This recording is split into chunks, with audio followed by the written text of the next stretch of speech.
BNP জয়ী হলে আন্দোলনের সঙ্গীদের নিয়ে ঐকমত্যের সরকার হবে, জামায়াতের কোনো সুযোগ নেই।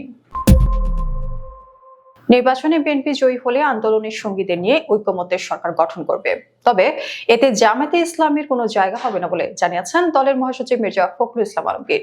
ভারতের ইংরেজি সাপ্তাহিক ম্যাগাজিন দ্য উইককে দেয়া বিশেষ সাক্ষাৎকারে তিনি কথা বলেন।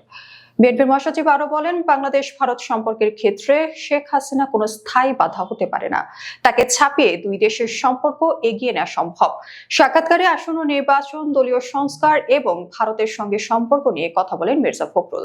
তিনি ভারতের সঙ্গে পানি বন্টন, সীমান্তে হত্যা বন্ধ এবং বাণিজ্য বৈষম্য দূর করার উপরও জোর দেন।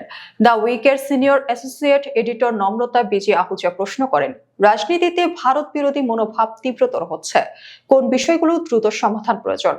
জবাবে মির্জা ফখরুল বলেন, প্রথমত, অভিন্ন নদীর পানি বন্টন সমস্যার শুধু আলোচনা নয়, আন্তরিক সমাধান হতে হবে। দ্বিতীয়ত, সীমান্ত হত্যা অবশ্যই বন্ধ করতে হবে, এটি কোনো সভ্য সমাজে গ্রহণযোগ্য নয়।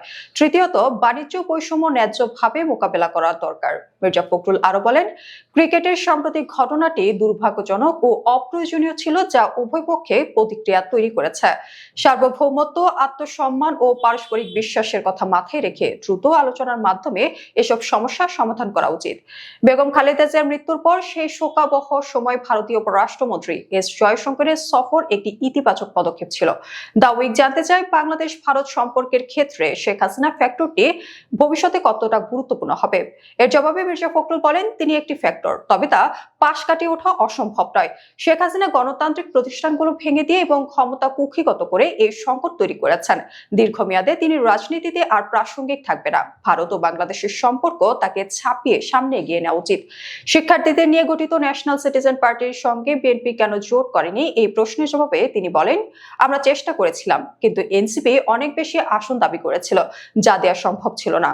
আমরা আত্মবিশ্বাসী যে আমাদের প্রার্থীরা সেই সব আসনে জিততে পারবেন, কিন্তু একদম নতুন প্রতীক নিয়ে এনসিপি প্রার্থীরা জিততে পারবেন কিনা সে বিষয়ে আমরা নিশ্চিত নই। এ সময় বাংলাদেশের নির্বাচনে প্রতীকের গুরুত্ব অনেক বেশি বলে উল্লেখ করেন বিএনপির মহাসচিব। সাক্ষাৎকারে উঠেছে ৭১ ও পাকিস্তান প্রসঙ্গ। ১৯৭১ সালের অমীমাংসিত ইস্যু থাকা সত্ত্বেও বাংলাদেশ কি পাকিস্তানের প্রতি নরম মনোভাব দেখাচ্ছে? এমন প্রশ্নের জবাবে মির্জা ফখরুল বলেন, ১৯৭১ সালের গণহত্যার জন্য পাকিস্তানকে অবশ্যই ক্ষমা চাইতে হবে, এটি আমাদের অবস্থান। জাতীয় নির্বাচনে জয়ের ব্যাপারে আশাবাদ ব্যক্ত করেন মির্জা ফখরুল। বলেন, ভোটাররা তাদের অধিকার ফিরে পেতে আগ্রহী। জামায়াতে ইসলামী প্রসঙ্গে এক প্রশ্নের জবাবে বিএনপির মহাসচিব বলেন, সরকার গঠন করলে শুধু আন্দোলনের সঙ্গী দলগুলো নিয়ে জাতীয় ঐকমত্যে সরকার করা হবে এবং এতে জামায়াতের থাকার কোনো সুযোগ নেই।